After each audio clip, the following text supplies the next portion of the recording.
Алмас Құдайберген өте іскер адам. Оның өмірінде барлығы да алдын ала жоспарланған. Кездесулер, жиналыстар, келіссөздер, ұшу, тағы сол сияқты. Ол бір мезетте бірнеше қалада тұрады. Алмас бұл қалаға жиі келе бермейтіндігін мойындады. Алайда ол Елордада Center Asia Group компаниялар тобы интеллектуалдық өзегі жұмылдырылған және мұнда барлық болашақ бағдарламасының түлектері қызмет етеді. Астанада Алмас әріптестерімен бірге жүзеге асырылатын жобаларды талқылау үшін жиналыстар өткізеді. Оның қызметкерлерінің пікірінше, Алмас стратегиялық жағынан өте көреген және қандай жобада қандай нәтиже болатындығын алдын ала дәл біледі. Алмаспен істегелі бері өзімнің түсінгенім, білім деген расында да шексіз екен. Білекті бірді жығар, білімді мыңды жығар деген қазақтың әдемі сөзі бар. Нағыз осы бүгінгі таңдағы білімді жігіттердің бірі деп білемін Алмастан. Алмас басқаратын Center Asia Group компаниялар тобы 2010 жылдан бері жұмыс жасайды. Аталған компания еліміздегі мұнайгаз саласындағы Қазмұнайгаз, Теңізшевройл, Қашаған тағы басқа сол сияқты үлкен компаниялармен жұмыс жасайды. Мұнайгаз саласының алпауыттарымен жұмыс жасау әрқашан жоғарғы сапа мен командалық кәсіби біліктілікті, ұйымшылдықты талап етеді. Алмастың командасында 200-ге тарта адам қызмет етеді. Ендігі кезекте оның мақсаты компанияны әлемдік деңгейге көтеріп, штаттық қызметкерлер санын 5 жылда 1000-нан асыру. Алмас өзінің бизнестегі жетістіктерін, айналысқан ісін жан-тәнімен 100%-ға сүюмен және жұмысының барлық саласына егжей-тегжейлі араласумен байланыстырады.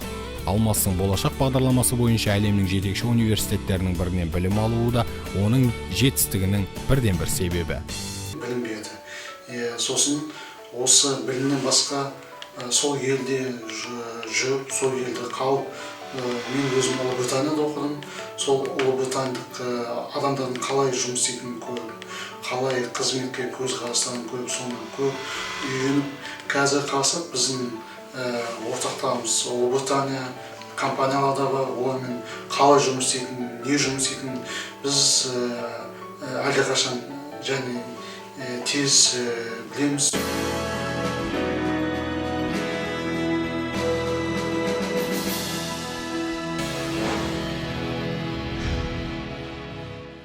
Алмас Құдайберген Лондон университеті колледжін болашақ бағдарламасы бойынша тәмамдаған. Мемлекеттік басқару мамандығы бойынша магистр дәрежесін алған. Әр жылдарда Қазақстан Республикасының премьер-министрінің кеңесшісі, инвестиция жөніндегі мемлекеттік комитеттің төрағасының орынбасары, Fintech компаниялар тобының басқарушы директор қызметтерін атқарған. Қазіргі уақытта Center Asia Group компаниялар тобын басқарады және Қазақстанның мұнай сервистік компаниялар одағының төрағасы, болашақ қауымдастығы кеңесінің мүшесі.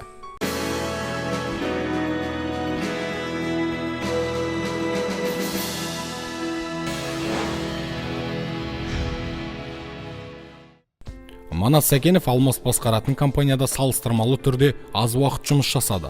Алайда ол аз уақыт ішінде ірі тапсырыс берушілермен қалай тиімді әскери келіссөздер жүргізу, бизнес кездесулерді қалай талқылау, олармен миллиондаған келісім шарттарды қалай жасау керектігі туралы көп нәрсе үйренді.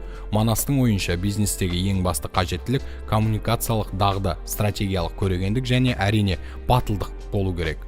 Осы қасиеттердің барлығы Алмастың бойынан табылады. Кейінгі жастардың одан үйренері көп. Сабырлы, парасатты адам болып көрінді.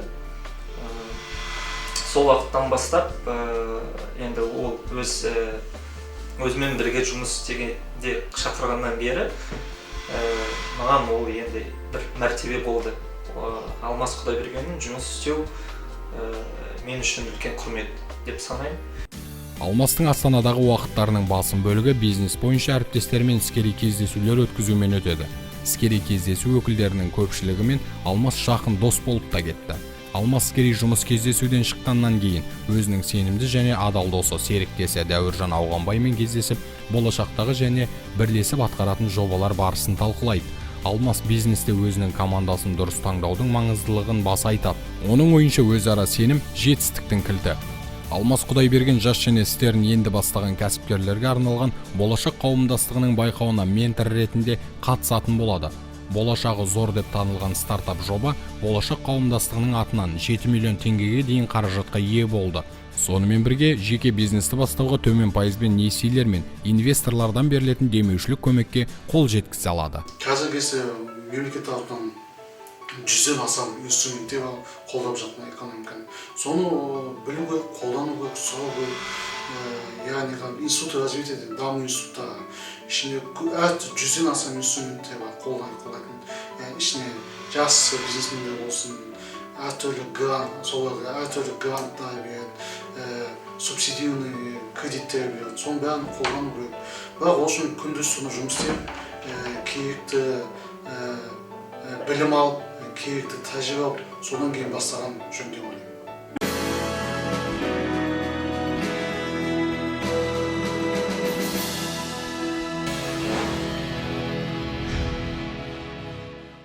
Келесі аптаның өзінде Алмасты, Лондондағы, әрі қарай Астана мен Атырау қалаларындағы жалғасатын іскерлік кездесулер күтуде. Міне бұндай жағдайлар бизнесменнің қалыпты өмір үлгісіне айналды. Стратегиялық көрегендік, батылдылық, қайсарлық, өзінің ісін шексіз сүю, бірлігі мығым команда және сапалы жоғары білім оның зор жетістігінің мызғымас кепілі.